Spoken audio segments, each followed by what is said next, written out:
sini akan meresum materi kelompok 4 yaitu materi tentang pemberantasan korupsi. Nah, jadi setelah yang lalu di resum-resum yang lalu kan kita kan sudah membahas tentang pengertian korupsi, tentang faktor penyebab korupsi dan dampak korupsi. Nah, maka pada kesempatan kali ini saya akan meresum materi mengenai pemberantasan korupsi. Kenapa korupsi itu perlu diberantas dan dengan cara apa kita memberantas korupsi tersebut? Kita akan membahasnya lebih lanjut. Jadi itu dalam memberantas korupsi kita itu harus memiliki konsep dan strategi yang tepat. Nah, konsep dan strategi yang tepat itu konsep yang seperti apa sih? Jadi strategi dalam memberantas korupsi itu ada 3, yaitu strategi yang pertama adalah strategi preventif. Nah, strategi preventif itu strategi yang bagaimana? Strategi preventif yaitu strategi yang pada tahap pencegahan. Jadi contohnya strategi preventif itu kan kalau melakukan korupsi kan sebelumnya kan harus ada pencegahan dulu agar kita bisa memberantas korupsi. Nah, jadi kalau kita sudah mencegahnya, maka korupsi itu akan hilang. Maksudnya pencegahan ini yang bagaimana? Nah, contohnya seandainya ya kita itu tahu teman kita itu akan melakukan korupsi berupa apa? Andai teman kita itu akan melakukan penggelapan dana kelas lah umpamanya. Nah, di situ kita itu tahu bahwa teman kita itu akan menggelapkan dana kelas sekian. Jadi kita itu harus melakukan strategi preventif, yaitu strategi pencegahan. Nah, bagaimana caranya? Maka kita itu harus mencegahnya. Dan mencegahnya itu berupa umpamanya ya kayak contohnya kita mencegah itu gini, jangan menggelapkan dana. Kalau emang kamu butuh uang, ini aku pinjamin uang. Nah, itu berarti kita melakukan strategi preventif, yaitu strategi pencegahan agar dia itu tidak melakukan korupsi. Nah, apabila kita meminjami dia uang, maka dia kan kebutuhannya terpenuhi dan dia kan tidak akan melakukan tindak kejahatan korupsi. Maka kita itu sudah melakukan strategi pemberantasan korupsi, yaitu strategi preventif. Kalau strategi represif sendiri itu dilakukan setelah terjadinya peristiwa. Nah, berarti maksudnya di sini itu strategi ini tuh dilakukan apabila tindak korupsi sudah terjadi, kita itu baru melakukan strateginya. Nah, strateginya itu berupa apa? Strategi represif itu ada 2. Yang pertama itu strategi represif dalam bentuk persuatif, dan yang kedua itu dalam bentuk koersif. Nah, jadi strategi yang represif persuasif itu kan sudah terjadinya korupsi. Nah, maka para pihak-pihak pemerintah itu mereka itu melakukan sosialisasi untuk masyarakat. Jadi agar masyarakat itu tidak melakukan korupsi, tidak mengulang kejahatan korupsi ini lagi.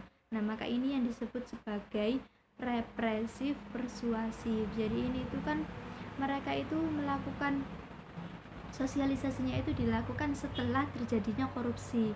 Nah, kalau koersif kan itu lebih tegas. Nah, berarti kan aparat itu lebih tegas kepada masyarakat. Tegasnya itu bagaimana? Apakah semua masyarakat itu dikawal oleh setiap aparat? Tidak. Jadi strategi represif koersif sendiri ini itu hanya diterapkan kepada mereka yang sudah melanggar. Kan represif kan apabila sudah terjadi.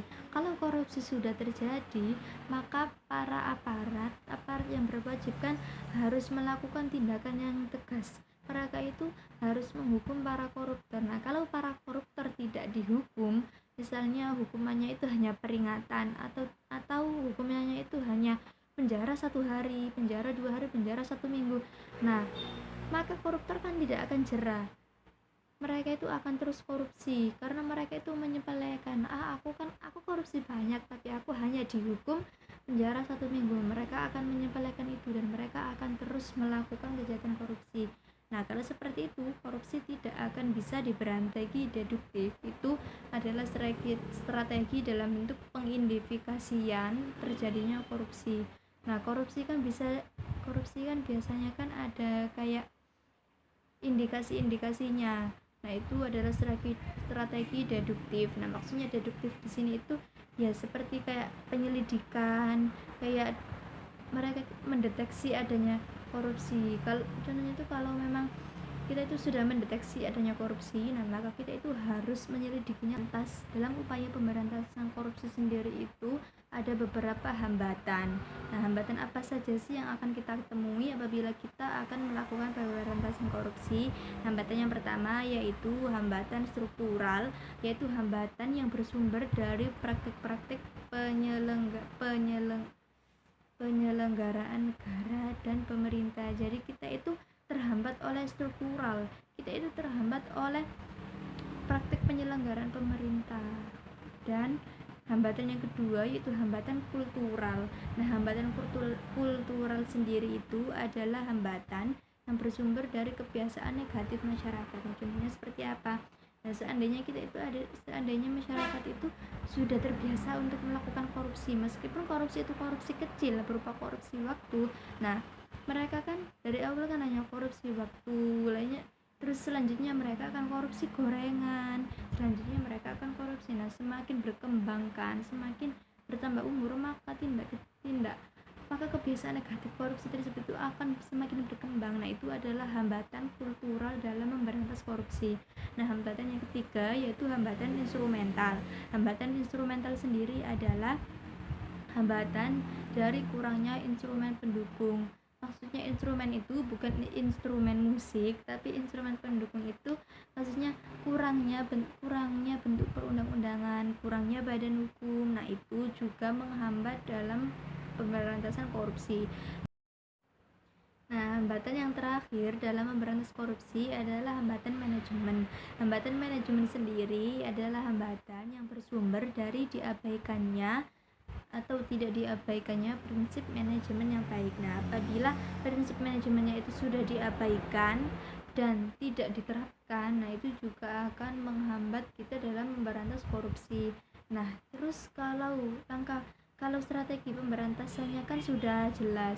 Nah, hambatannya kan sudah jelas. Apabila kita sudah melakukan strategi dalam memberantas korupsi dan kita itu sudah melakukan strategi pemberantasan korupsi tadi, tapi pemberantasan kita itu masih dihambat oleh keempat faktor tadi. Nah, terus apa yang akan kita lakukan? Maka yang akan kita lakukan adalah memperkuat transparansi. Nah, maksudnya memperkuat transparansi di sini apa? Memperkuat transparansi sendiri itu kalau memang ada yang kalau transparansi itu ya kita itu sebagai pemerintah itu harusnya itu mengakses semua info, misalnya itu info keuangan itu ke publik. Jadi infonya itu dipublish, pengeluarannya berapa, pemasukannya berapa. Nah, kalau sudah transparansi kan, kalau masyarakat tahu pemasukan berapa, pengeluaran berapa, itu kan tidak akan terjadi korupsi, karena masyarakat sendiri itu tahu, jumlah APBN, jumlah APBD ada sekian, pengeluarannya ada sekian untuk infrastruktur misalnya. Nah, maka masyarakat kan bisa menghitung sendiri sisa dari APBN atau APBD tersebut itu berapa. Jadi kalau seandainya hanya ada uang tidak sampai segitu, maka masyarakat kan akan peka, mereka kan akan kritis, akan bertanya, loh kok uangnya hanya segini, bukannya sisanya segini, dibuat untuk infrastruktur kan hanya segini. Nah, itu manfaat dari adanya transparansi. Jadi sistem keuangan itu tidak harus hanya pejabat yang tahu, tapi harus ada transparansi. Jadi rakyat itu juga harus tahu. Terus kalau sudah ada transparansi, langkah selanjutnya itu apa? Nah, langkah selanjutnya itu meningkatkan pemberdayaan masyarakat. Nah, maksudnya di sini itu apa? Jadi kita itu harus memberdayakan masyarakat. Nah, seandainya ada pejabat yang korupsi, namun masyarakat itu mengetahui secara langsung kalau pejabat tersebut korupsi, tapi pemerintah itu menutup mata dan telinga mereka. Pemerintah itu tidak ingin masyarakat itu mengadukan. Jadi pengaduan masyarakat terhadap tindak kejahatan korupsi itu tidak diterima oleh pemerintah.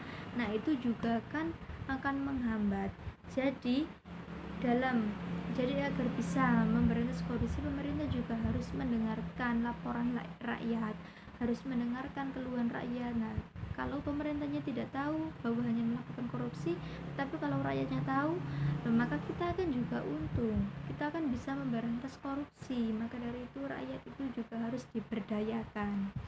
Dan langkah selanjutnya itu apa? Langkah selanjutnya dalam memberantas korupsi adalah penegakan hukum.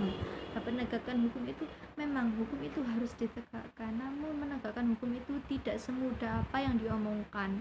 Ngomong untuk menegakkan hukum itu memang gampang, namun faktanya hukum korupsi sampai sekarang itu masih masih penegakannya itu masih kurang. Meskipun sekarang itu KPK sudah sangat sering melakukan OTT, operasi tangkap tangan, banyak sekali kan para pejabat yang sudah tertangkap, namun mereka juga harus kita dukung. KPK itu harus didukung oleh badan penegak hukum lainnya. Apabila KPK hanya berjalan sendiri sementara penegak hukum lainnya tidak mau mendukung, percuma saja kita itu negara kita itu tidak bisa hanya mengandalkan KPK saja. Kalau KPK saja yang turun tangan tanpa didukung, misalnya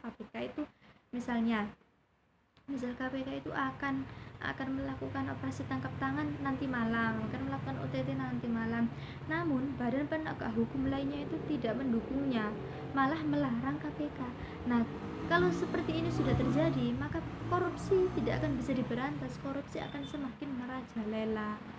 Jadi semua aparat itu harus bekerja sama dalam menegakkan hukum.